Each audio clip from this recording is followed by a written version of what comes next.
Good morning student, this is Sakshi Kesarwani from Lokmanya Tilak school. अब हम लोग साइंस पढ़ने जा रहे हैं और साइंस के 11 chapter name is transportation and excretion. All living organism need oxygen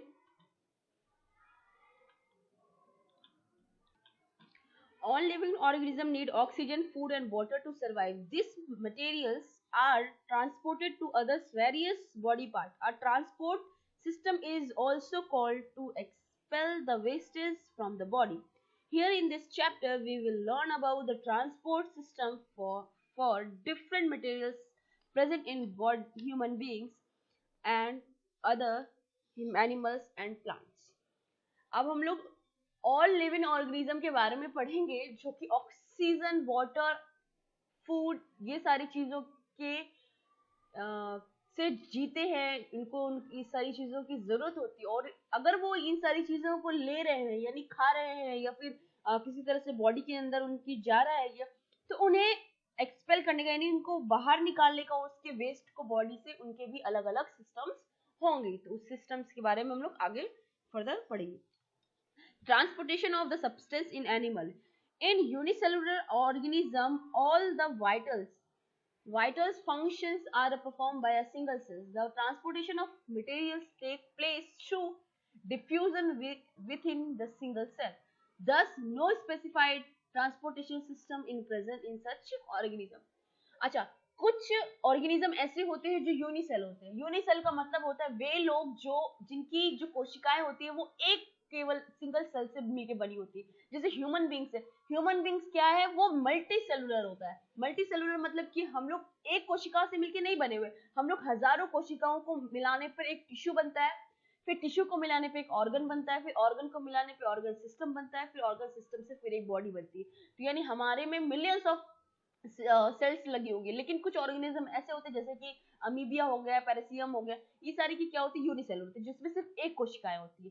उन जैसे ऑर्गेनिज्म में क्या होता है, जो वेस्ट को निकालने का कोई स्पेसिफिक पार्ट नहीं होता है, वो लोग एक ही सेल से जहां से वो लेते हैं उन्हीं से वहां से उनका वेस्ट बाहर जाता है।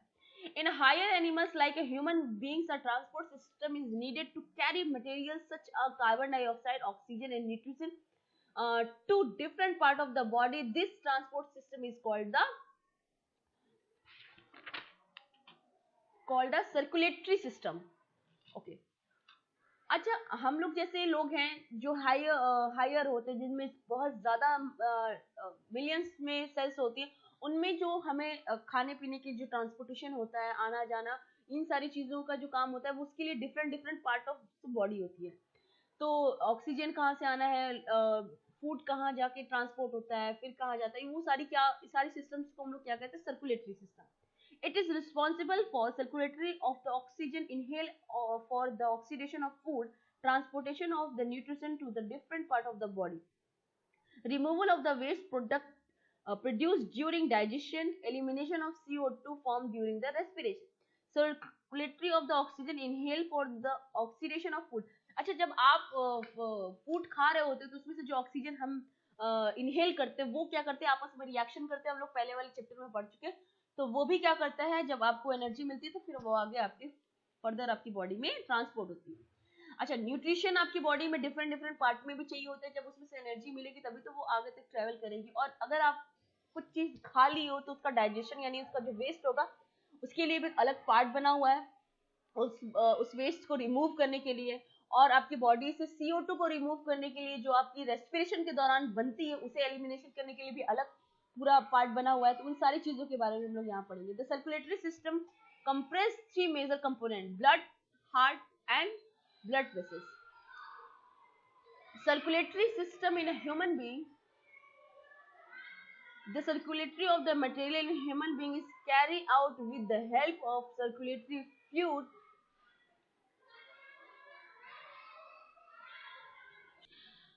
Circulatory system in the human being. The circulatory system of the material in human being is carried out with the help of the circulatory fluid called blood. A blood flow through vessels or tube called a blood vessels. All the blood vessels are connected to the main organs of the system called heart. जो circulatory system है, अगर वो circulate हो रही है पूरी body में, तो उनको कोई ना कोई चीज उनको लेके जा रही होगी, जो न्यूट्रिशन जा रहा होगा, जो ऑक्सीजन जा रहा होगा, उसकी एक मेन कॉज होगी जिसकी वजह से वो पूरी बॉडी तक पहुंचे, आपकी हेड से लेकर आपकी टो तक, आपकी फिंगर तक, पैर की वहां तक ब्लड कौन लेके जा रहा है? तो वो कौन लेके जाता है? ब्लड लेके जाता है। अच्छा, और वो ब्लड किस में बह रहा होता है? जो आपकी नसें होती है, उसे हम लोग क्या कहते हैं? उसको वेसल्स कहते हैं, उसको हम लोग ब्लड वेसल्स कहते हैं, ठीक है, जो आपकी नसें कहते हैं, जिसको हम लोग नॉर्मली जनरल कॉल्स में। तो वो और सारी जो भी वेसल्स होती है वो किससे कनेक्ट होती है? उसका मेन ऑर्गन कौन है? वो है आपका हार्ट। जब हार्ट पंप करता है तभी तो आपका ब्लड पूरी बॉडी में सर्कुलेट हो पाता है। There are three kinds of blood vessels in a circulatory system: artery, veins and capillaries. Artery, these these blood vessels carry oxygenated blood from the heart to the different part of the body.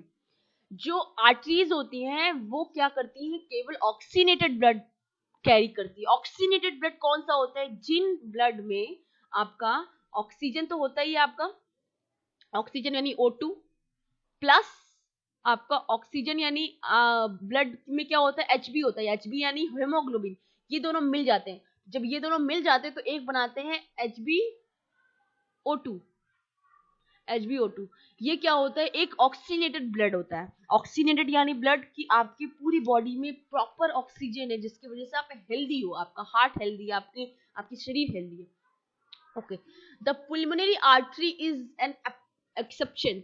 यानी जो अगर artery के आगे पुल्मोनरी लग जाता है तो वो क्या करती है? अपना अपोजिट काम करने लगती है। As the artery carry deoxygenated blood, यानी अभी आर्टरीज क्या कर रही थी? ऑक्सीनेटेड ब्लड कैरी कर रही थी, लेकिन जैसे ही आर्टरी के आगे पुल्मोनरी लग जाता है, पुल्मोनरी आर्टरी अगर आपसे कोई पूछेगा तो आप क्या बताओगे? उसमें डीऑक्सीनेटेड ब्लड कैरी करता है। Okay, arteries have thick elastic walls. This help to sustain the pressure with which the blood is pumped from the heart. अच्छा, ये आर्टरीज क्या होती है? ये इलास्टिकली वॉल होती है, मतलब उनकी चारों तरफ क्या होती है? बहुत ही थिक लेयर होती है, जिसकी वजह से अगर प्रेशर में अगर ब्लड आ रहा होता है तो वो उनको संभाल सकती है, उनका प्रेशर वो झेल सकती है। वेन क्या होती है? The blood vessels carry deoxygenated blood from different part to the heart for purification. अच्छा, आपकी बॉडी में अगर ऑक्सीनेटेड ब्लड एक तरफ से जा रहा है तो दूसरी तरफ से आपके पास डीऑक्सीनेटेड ब्लड भी तो आ रहा है, तभी तो वो फिर से प्यूरिफाई होगा, फिर वापस से प्योर होके अगर आगे बॉडी को मिलेगा। तो ये सारी जो प्रोसेस होता है उसमें जो डीऑक्सीनेटेड ब्लड होता है वो किस में कैरी करता है? वो वेन कैरी करता है। तो वेन कौन सी ब्लड कैरी करता है? Deoxygenated blood. डीऑक्सीनेटेड ब्लड मतलब कि जिन ब्लडों में यानी जिन हीमोग्लोबिन में CO2 ऑलरेडी मिला होता है। CO2 CO2 को मिलना यानी ये क्या है? आपका डीऑक्सीनेटेड है। अच्छा, अगर pulmonary vein is only vein that carry oxygenated blood, अगर वेन के आगे पुल्मोनरी लग गया तो वो क्या होगा? अपने काम से अपोजिट काम करने लगी। अगर वेन डीऑक्सीनेटेड ब्लड कैरी कर रही थी तो पुल्मोनरी वेन ऑक्सीनेटेड ब्लड कैरी करेगी। Vein have valve in them which allow the movement of the blood in one direction only. The valve present the black flow of the blood. जो when होती है उनके पास एक वॉल्व होता है। Valve का क्या काम होता है? वॉल्व क्या करती है? ऐसे करके ये बनी रहती है, आपको दिख रहा है? वेन क्या करती है? अगर आपको यहाँ से डीऑक्सीनेटेड ब्लड इसमें से जा रहा है तो ये वापस से बंद हो जाता है, ताकि ये क्या करे? आगे फर्दर ना जा पाए, ये वापस से बैक फ्लो ना हो पाए। इस वजह से ये लोग क्या करते हैं? इसको वॉल्व उसको बंद कर देती है। Capillaries, they are extremely thin blood vessels which connected artery and veins. They are also responsible for absorption of oxygen, digestion, soluble food, waste product produced in body. Capillary क्या करती है? आर्टरी और when, ये artery हो गई, आपकी when हो गई, इन दोनों को क्या करती है? इन दोनों को जोड़ने का काम कौन करती है? कैपिलरी करती है। ये बहुत ही थिन होती है और ये क्या होती है? जो ऑक्सीजन वगैरह आता है ये कैपिलरीज के थ्रू जाता है ब्लड में।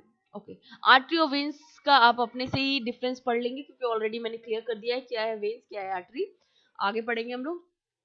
The blood is the most important tissue in the circulatory system. There are two main components of the blood: the fluid components called a blood plasma and solid components called a blood corpuscles या फिर blood cells.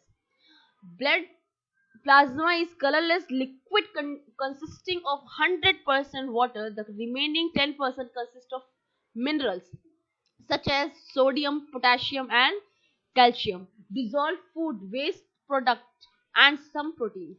Blood क्या होता है उसमें वो एक blood क्या is the most tissue is मतलब उस पूरे सर्कुलेटरी सिस्टम की ब्लड क्या है एक सबसे मेन पार्ट है.